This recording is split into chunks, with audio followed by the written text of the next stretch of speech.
to my channel. Make sure you hit the subscribe button if it's your first time here. If you've been here before, make sure you hit the like button. Overwhelmed? You know, one of the things that I want to go through, and I've seen a lot, over my 15, 20 years of working with clients, and even within myself, is that feeling of being overwhelmed. What are the frameworks to kind of get through that? And I'm going to kind of explain and break down my tricks in doing that for me personally, and then also we'll break down the frameworks and the ways I work with clients and kind of clearing some of that anxiety and that stress and that overwhelmed feeling from them so that they can be actionable and really make impactful change that gets them to a more fulfilled, happier space. All of us have at some point had that feeling of like, we got too much on our plate, there's a lot happening at once. It could be something that is macro, that is happening over time. It could be something that happens in a minute when there's an accident that happens right in front of you, and you have to be able to act and react. And being in different situations, learning different frameworks and tricks and ways to kind of provide clarity to get you through those moments is very impactful, because they're gonna happen and you don't want to run away from them, because they can really impact your success, your ability to grow, your ability to really do things that you really want to do, but you have a wall in front of you, and if you can't get past those feelings of being overwhelmed, it's hard to really move the ladder with really tough goals. These situations, I'll talk about how I personally kind of go through these situations. So, we have, like I said, several properties, several team members that work with us. We have our family. Oftentimes, you can't be multiple places at once. And even though we're in a business that has us in multiple places at once, when it comes to the brand DWS, oftentimes you can't be there. And those moments can be overwhelming and stressful when they come last minute, or when you feel them coming down the pike. The pandemic set up a lot of those situations where you're questioning your ability to stay open. You're questioning, especially in those early stages, those first couple of months, what is this going to look like? What is my framework of my life that I've been building going to look like in the near future? And you question what's going to happen. So when those situations, those scenarios kind of come to me, the first thing I try to do is get quiet. And what do I mean by that? I literally will, in the moment, get quiet. I'm trying to reduce the stimulus that is running through my head, that is coming through emails, that's coming through conversations, that is coming through interactions that might be frantic. I'm trying to get quiet. I'm trying to strip back the input that's coming in, and I'm trying to strip away the noise. The things that are not constructive to the movement of reducing this feeling of being overwhelmed. And in a macro sense, if you have time, if you know something is coming, you can use meditation. You can use putting your earphones on, just kind of, it's another way of meditation, kind of doing that. You can use exercise. You can use kind of watching something that you've seen before, where you know the ending, which kind of gives you just a nice feeling, like a favorite movie or a favorite show or a favorite clip that kind of brings the framework and helps you recenter yourself. So that is the first thing I do when I get into these scenarios. Then the second thing I kind of think about is, what do I really care about? What is the things that really matter for me and for you personally? I think is a good way to think about it, is like, if at the end of the day, if I lost it all, but what do I care of who I lose? I care about my family. I care about giving opportunities to the team members. I care about, there's a spiritual side to me that I care about of principle of following those type of things that are important to me. And so once I understand that framework and put that into perspective of what I really care about, then I can prioritize those feelings into what's on the list and what's on my shoulders in that moment. And then I can come up with the plan once I prioritize those feelings. So you think about, what do you really care about? You put those feelings in order based off the task that is at hand. And then you put action to those priorities. So, God forbid something was happening to my family. If they're at the top of the list and that I care about, if I get a call and I'm in the middle of a class or a session and something's dire, they're going to take priority. There are certain scenarios where I put profits behind team members. I would rather make sure that I put my team members in successful situations than get profits. Profits come, and I'm different from other people when it comes to that who own their own business. I want to make sure that the profits is enough to maintain the business. But once we have that, I in certain scenarios, that is a priority. So I think of those priorities and then I act on those priorities. And what I try to do then is take the things that are still on my list that are at the bottom of my priorities within this order. And it can shift sometimes depending on how dire the situation and how crazy the scenarios are. I will push those last priorities into a bigger time bank. So what does that mean? If that means that I have a client project that is due later that day or due the next day, and I realize that I have a family emergency, what I will do is I will reach out to the client. I will say, I have this scenario happening. If I can't get it to you, I will for sure get it to you at this open slot of time that I know I will have in the future.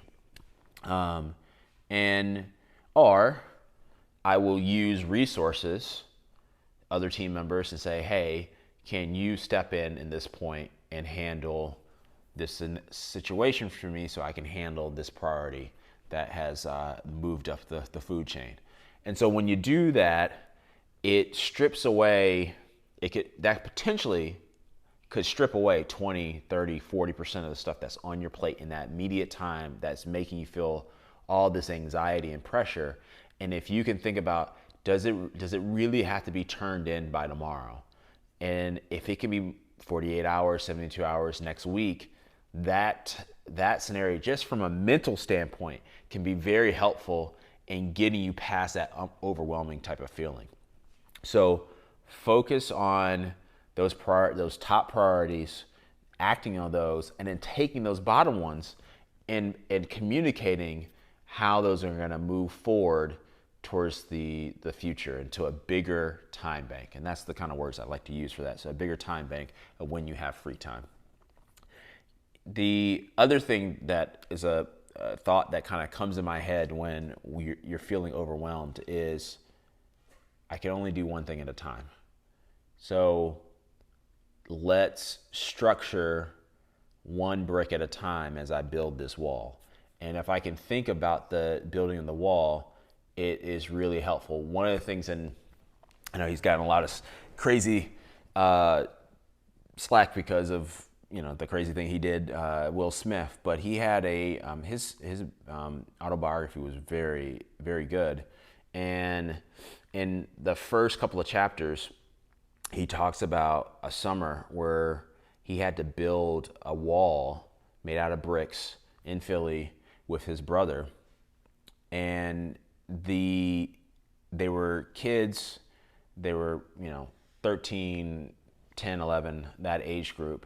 And their father wanted them to build this wall that was part of the back of his shop. To them, seeing this 10, 12 foot high brick wall that he had to build, it became overwhelming. The thought of how are we going to do this? We don't know. We don't have the skill to do this.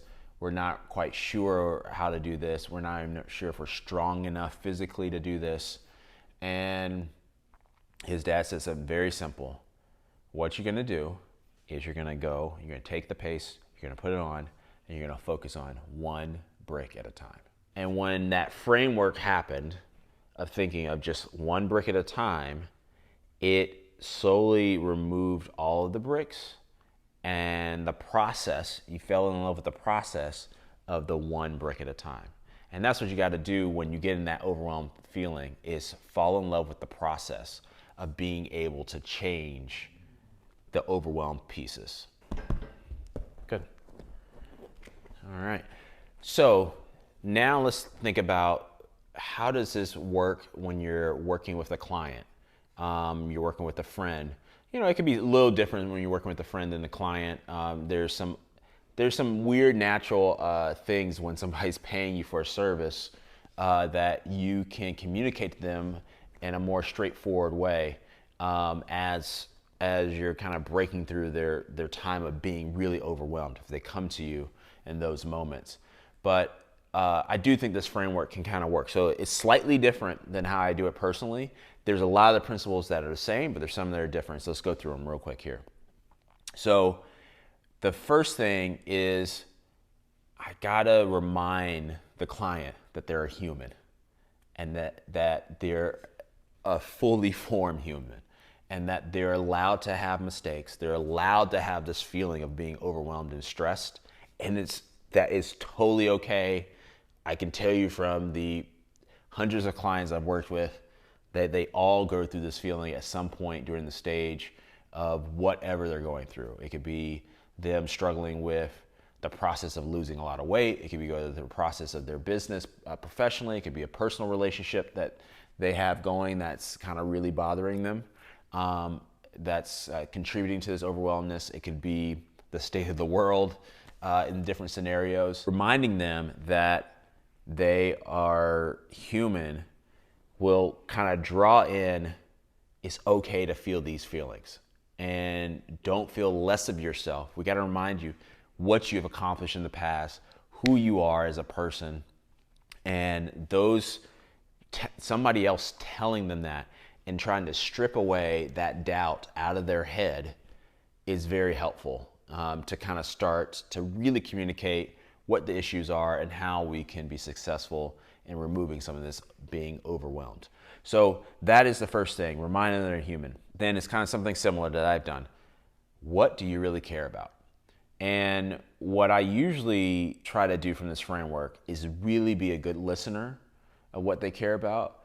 But it's also, I do add in the factor, depending on how long I've been working with the client, is, I don't know if you heard the phrase, if somebody tells you who they are, believe them, or if they show you who you are, believe them. Sometimes that's used in a negative context, but there's also a positive side to that too, is that oftentimes people might say what they're thinking, stuff like that, but they don't show it always through their actions. And, taking that objective context of working with a client and seeing what they really care about, if they like to go out socially, go out to dinner, they like to travel a lot, they like to, do all these things. Like somebody who says, I'm gonna get in great shape, but and then they say also at the same point, I don't love going to gyms when I'm out of town. It's like those two things don't match up. If you travel a lot and you don't like to go to gyms when you're out of town, then you can say as much as you want to that you want to get in shape. But if you're not willing to put that work in when you're in town and out of town, you're gonna really sell yourself short. So you want to make sure that you listen to the things that are coming out of their mouth in those moments when they're overwhelmed, but you also want to take in the history of their actions, of things they've done well and they don't do as well, or what they really care about, and kind of remind them in that framework of those things, and really kind of give them confidence of what they really care about.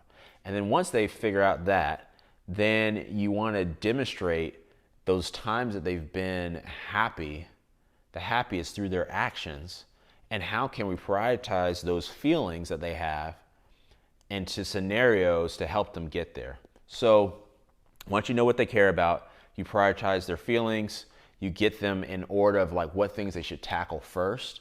And once they do that, you assist in the resources. Do I have contacts that could help them with this?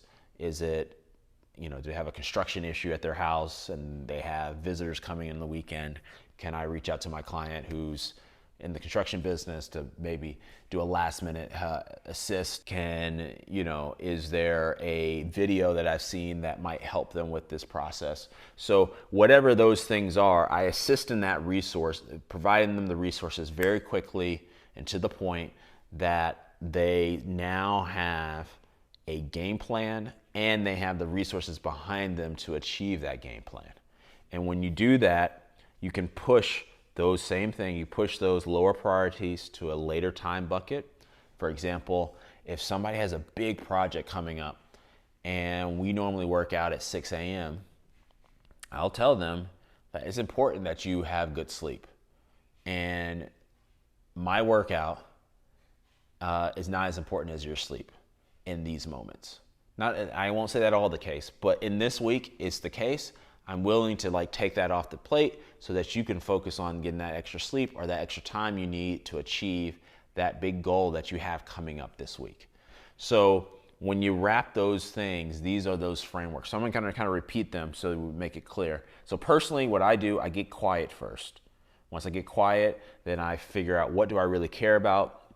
I then prioritize those feelings into an order that makes sense for me, and then I act on those priorities.